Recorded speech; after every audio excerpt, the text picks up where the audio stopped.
அலைக்கும் வரஹ்மத்துல்லாஹி வபரகாத்துஹு. நபி தோழர் அபூ ஹுரைரா ரலியல்லாஹு அன்ஹு அவர்கள் அறிவிக்கக்கூடிய இந்த ஹதீஸு ஜாமிஉ திர்மிதியில் பதிவு செய்யப்பட்டிருக்கும். கடுமையான காய்ச்சல் கண்ட ஒரு நபி தோழரை நோய் நலம் விசாரிப்பதற்காண்டி அவர்களுடைய இல்லத்துக்கு நபி ஸல்லல்லாஹு அலைஹி வஸல்லம் போகிறாங்க. நோய் நலம் விசாரிப்பது சுன்னத்து. அது ஏழை பணக்காரன் என்று பாகுபாடுகள் காட்டாமல் நோய் நலம் விசாரிப்பது சுன்னத்து. நோய் நலம் விசாரிக்க செல்லக்கூடிய அந்த நபர் நோய் நலம் விசாரிச்சுட்டு திரும்ப வர மலக்குகளுடைய பிரார்த்தனையில் இருக்கிறார் என்பது மற்றொரு நபிமொழி நம்மளுக்கு சொல்லக்கூடிய ஒரு விஷயம். அந்த நன்மையை பெறுவதற்காண்டு அந்த பிரார்த்தனை பெறுவதற்காக வேண்டியே நம்ம நோய் நலம் விசாரிக்க செல்வோம் இன்ஷா அல்லாஹ். நபி ஸல்லல்லாஹு அலைஹி வஸல்லம் அந்த நோய் நலம் விசாரிக்கிறதுக்காண்டி அது அவருடைய வீட்டுக்கு போயிட்டாங்க.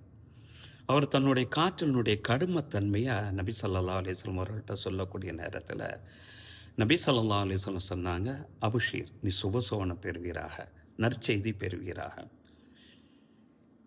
காய்ச்சல் என்பது நரக நெருப்புகளில் ஒரு நெருப்பாகும். பாவம் செய்துவிட்ட ஒரு மனிதனுக்கு அல்லாஹு தாலா அதனை சாட்டுகிறான். நான் சாட்டுகிறேன் என்று அல்லாஹு தாலா அதனை குறிப்பிடுகிறான்.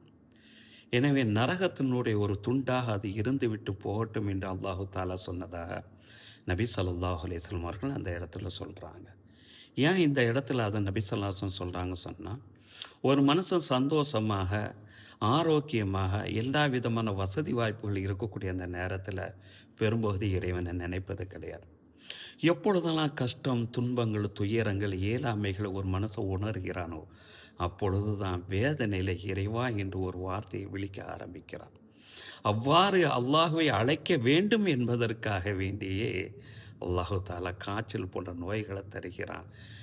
அந்த வசதியினுடைய காலகட்டங்களில் இறைவனை மறந்த பாவத்தை அந்த காய்ச்சலின் மூலமாக அல்லாஹு தாலா நீக்கி விடுகிறான் என்பது அதற்குண்டான காரணம். அதனை மற்றொரு ஹதீஸில் நபி ஸல்லல்லாஹு அலைஹி வஸல்லம் இவ்வாறு சொல்கிறாங்க. சொன்ன இப்னு மாஜாவில் பதிவு செய்யப்பட்டிருக்கு. ரசூலுல்லாஹ்ட்ட காய்ச்சலை பற்றி சொல்லப்பட்டு கொண்டு இருக்கக்கூடிய நேரத்தில் ஒரு நபர் காய்ச்சலை பற்றி கடுமையாக திட்டிக் கொண்டு இருக்கிறார். அந்த நேரத்தில் நபி ஸல்லல்லாஹு அலைஹி வஸல்லம் சொன்னாங்க, காய்ச்சலை திட்டாத, அது உன்னுடைய பாவத்தை மன்னிச்சு விடும்.